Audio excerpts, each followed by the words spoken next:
let's make a little clip here about the Mount Washington Auto Road. So I went up there last summer. I did the Mount Washington Auto Road, and you actually, on certain days, you're driving into the clouds because it's so high up.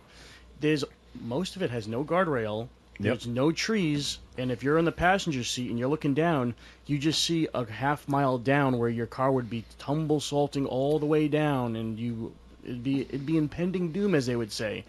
You took a motorcycle. That last stretch. Well, the You could see the snow.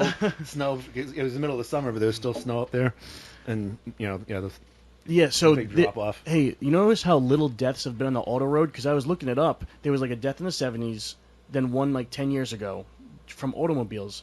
People don't end up crashing on that road, and you can go each way. It's two ways, okay? Another thing is that when you go to Mount Washington Auto Road, they just go, okay, yeah, okay, here's your little minivan. Cool, you're just a mom with some kids. All right, so on the way down, there's spots if you want to let your brakes Yeah. cool off. I'm going, My buddy had that problem. He had an old piece of crap Buick Skyhawk, and his brakes went, and he almost went careening down that. well, that's what I'm saying. I don't even know how you're laughing at it because I hate that shit.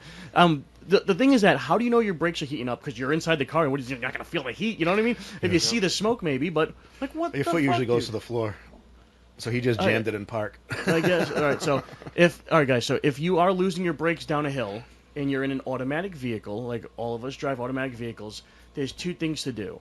Number one would probably be put the car in low gear, or like a lot of the shifters have like one and two. Yeah. Try putting it in one of those first. It'll Well, you slow should down. start off that way for sure. And then the second thing would be the e-brake, okay? The e-brake does not go through your brake cylinder, so your brakes are by hydraulic juice. Do you guys know this? Anybody know about brakes in cars? I know Yeah. that some of it's not just about the thing physically stopping the tire. Like you said, there's the juice inside that keeps it going, and it's got to be Yeah. refilled. Yeah, most of it's a cable, and it'll just lock Yeah. the calipers shut. But Yeah, it's different. if they're brake drums like this, like he had, Yeah. it didn't matter. So on a lot of cars, they'll have regular juice brakes, which is you put the pedal and it puts hydraulic fluid to the pads, expands them out, stops the vehicle, whatever, right? When they go, if somebody snipped your brake line or something, all the juice will come out. There's a separate lever for a brake that is on a cable, so it can't be screwed with by not having juice.